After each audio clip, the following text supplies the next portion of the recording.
What if I told you that Christmas was once banned in some countries? That the cozy traditions we cherish today have a history more intricate and diverse than the patterns on your favorite holiday sweater? Forget the standard narrative. Let's unravel the colorful tapestry of Christmas's past. This is the untold story of how Christmas evolved from a pagan festival to a global celebration. Let's rewind to over 2,000 years ago. In Bethlehem, a baby named Jesus was born, destined to inspire a global religion. But here's a twist. The first record of Christmas wasn't about baby Jesus. It was in Rome, 336 AD, where the Christ Mass began, not in a manger, but in the corridors of power. The Romans were masters of cultural fusion. They knew how to blend their traditions with those of the Etruscans, Celts, and Greeks. But Christianity, that needed some PR work. The Bible didn't mention Jesus' birth date, but the Romans had an idea. They already celebrated Saturnalia, a festival honoring Saturn, the god of agriculture during the winter solstice. Why not align Jesus' birth with this time of renewal and hope?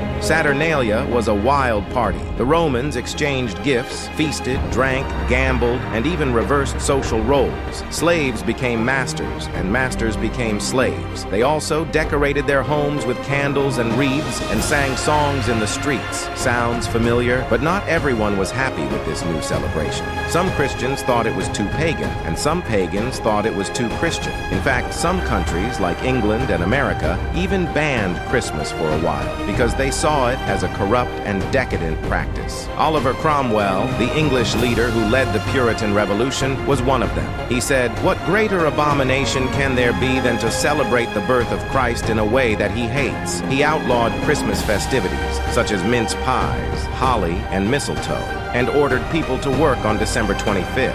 Anyone who disobeyed was fined or arrested. Meanwhile, as Christianity spread, it collided with the pagan traditions of Northern Europe. Yuletide, a festival honoring Odin, was particularly influential. Its customs, like feasting and decorating with evergreens, seamlessly blended with Christian observances. The result? A hybrid celebration, rich in symbolism and diverse in its influences. One of the most famous symbols of Yuletide was the Yule log, a large piece of wood that was burned for 12 days.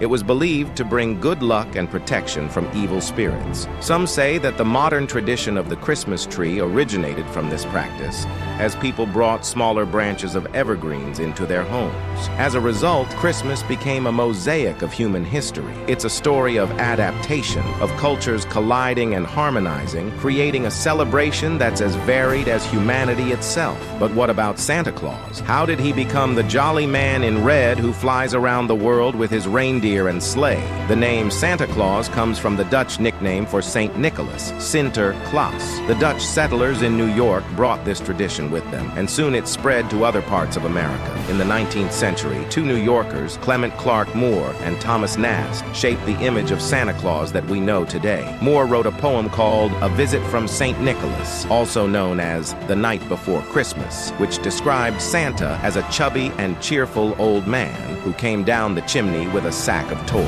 Nast, a cartoonist, drew illustrations of Santa based on Moore's poem and added details such as his red suit, his workshop at the North Pole, and his list of naughty and nice children. Santa Claus became a symbol of Christmas spirit, of generosity and joy. He also became a global phenomenon as different countries adopted and adapted his legend to their own cultures. For example, in France, he is called Père Noël. In Germany, he is Weihnachtsmann. And in Japan, he is Santa-san. This is the untold story of Christmas, the celebration that transcended cultures, religions, and time. Celebrate this season by embracing its rich, diverse origins. And remember, every tradition has a story, just waiting to be told. Happy holidays, and may your days be merry and bright.